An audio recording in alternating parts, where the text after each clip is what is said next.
इधर आओ जी honorary captain जी। हाँ जनाब मैं भी लेवाना जी। नहीं जी ये सारे बल्लू हैं। और बताइए।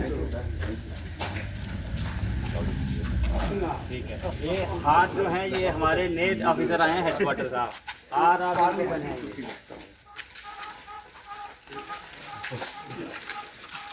मैं बनाना होगा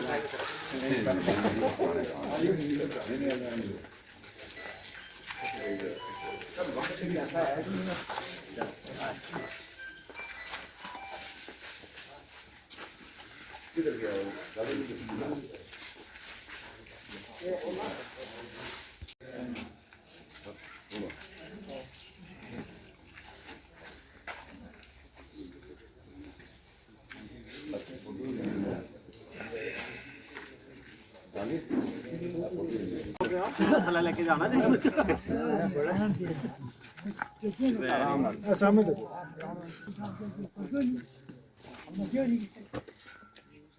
शरार को बीच ही जासे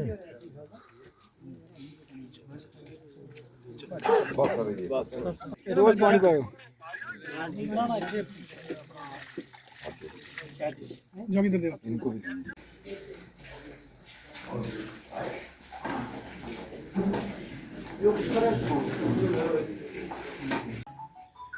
थोड़ी बल्लू करेगा कोई शुरू या आदि करिए। मेंबर साहिबान यहाँ गांव के नंबरदार चौकीदार सबको मेरी तरफ से अदावत सत श्री अकाल नमस्कार।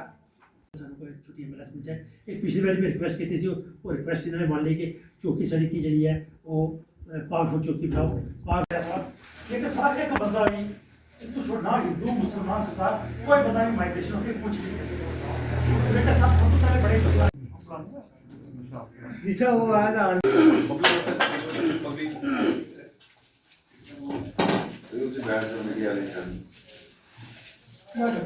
respected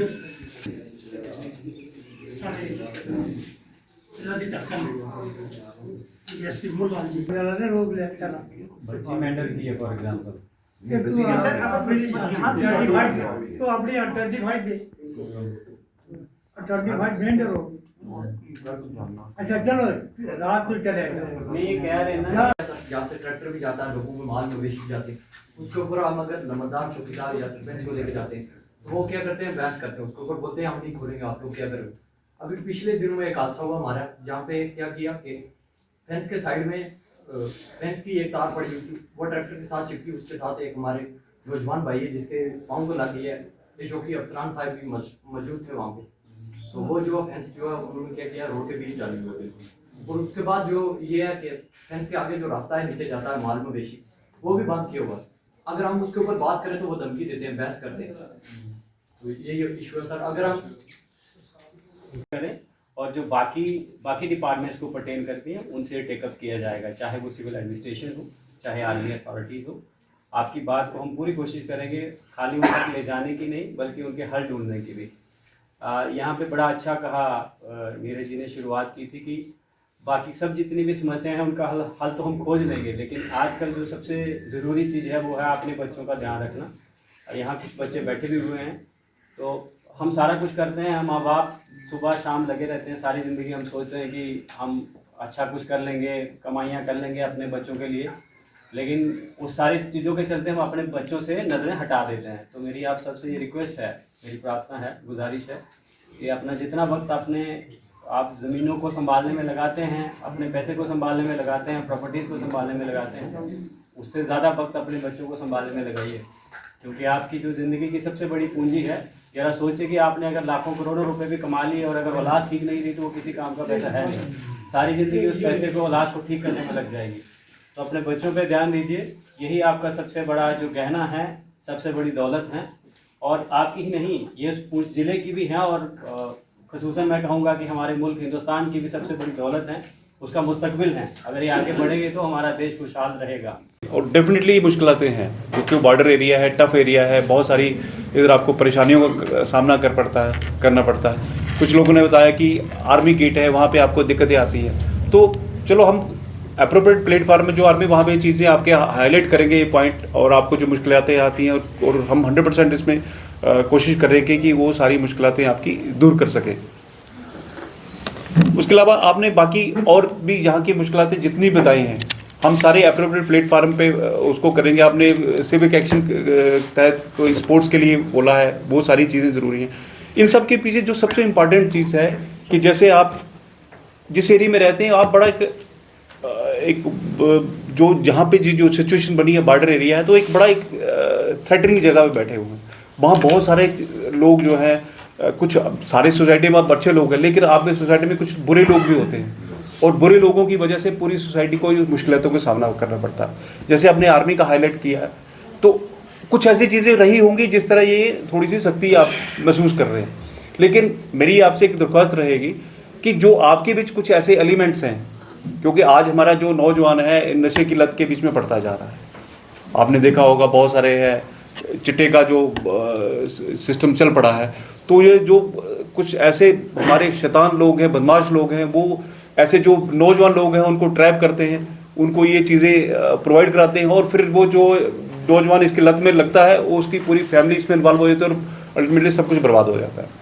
तो बीइंग ए सोसाइटी के सिविल सोसाइटी के आप रिस्पेक्टेड लोग हैं, आपकी ये कोशिश होनी चाहिए कि ऐसे लोगों को हाईलाइट करें, हमें बताएं और हम उसका ट्रीटमेंट करवाएं जो लोग इसमें आए, क्योंकि ये ऐसी आग है जो हर घर में लग जाएगी।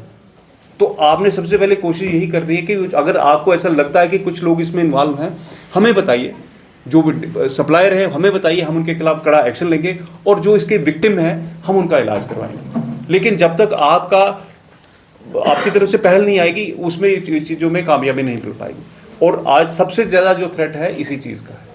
मिलिटेंसी और टेररिज्म की बात हम करते हैं, उसके लिए फौज डटी हुई है, पुलिस आपके पास है, हमारे बाकी एजेंसियां जो हैं वो दिन रात काम कर रही हैं, लेकिन जो मसला ये जो छुपा हुआ एक वार चल रही है हमारी सोसाइटी के खिलाफ, इसके लिए आपकी लोगों की जो है वो हेल्प और मदद बहुत ज़रूरी है।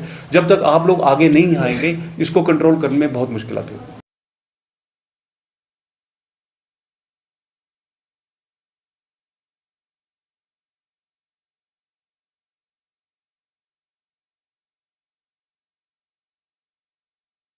सर रविंदर सिंह। सर बताएं, आज जो है पुलिस और पब्लिक दरबार हुआ था। जैसा आपने देखा यहाँ पर एसपी साहब आए हुए हैं, हेडक्वार्टर साहब आए हुए हैं, और जो गांव के बहुत से लोग हमारे यहाँ पर वहाँ पर मौजूद हैं सारे। ये एक जो मीटिंग आपने देखी, आप ये पब्लिक दरबार कह सकते हैं, जिसमें पुलिस और पब्लिक के बीच में जो कम्युनिकेशन जो गैप है उसको भरने की कोशिश की गई है आज इस दरबार के माध्यम से। यहाँ पर जो गांव के लोग हैं, जो सरहदी इलाका है, इसमें सिटी के मुकाबले या बड़े शहरों के मुकाबले कुछ ज़्यादा प्रॉब्लम्स होती हैं जो यहाँ के लोग फेस करते हैं। हमने वो चीज़ें अपनी पुलिस के जो आला अफसर हमारे यहाँ पर आए थे उनके साथ शेयर की हैं, उनको बताई हैं कि हम लोग यहाँ पर कैसे हमारा सर्वाइवल है, हमें क्या क्या दिक्कतें हैं, हमें क्या क्या मुश्किलात हैं। हमने उनको जो अपनी जो सारी मुश्किलात हैं उनके सामने रखी हैं, और उन्होंने हमें विश्वास दिलाया है, गांव के लोगों को ये पूरा यकीन दिलाया है कि वो आने वाले समय में जल्द से जल्द जो परेशानियाँ आज उनके सामने रखी गई, जो यहाँ के लोग फेस कर रहे हैं, कि वो जल्दी से इसका जो हल है वो निकालेंगे। कुछ आर्मी के साथ कोऑर्डिनेशन है, उसकी बात यहाँ पर लोगों ने की। कुछ रास्ते हैं यहाँ पर, कुछ गेट्स को लेकर प्रॉब्लम है, वो उनके साथ डिस्कस की गई है। और बड़े इत्मीनान से, बड़े खुले दिमाग से, बड़े ठंडे स्वभाव से, बड़ा मतलब टाइम यहाँ पर पब्लिक को देकर काफ़ी लंबे समय तक जो बातचीत चली उसमें उन्होंने लोगों की बड़े ठंडे मतलब आराम से वहाँ पर बातें सुनी, और ये यकीन दिलाया, ये विश्वास दिलाया पब्लिक को कि जिस तरह इससे पहले वो लोगों की मदद करते आए हैं, अब उससे भी कई कदम बढ़ चढ़कर आगे आकर वो यहाँ पर इन लोगों की समस्याएं जो बॉर्डर के लोगों की हैं उसको हल करेंगे।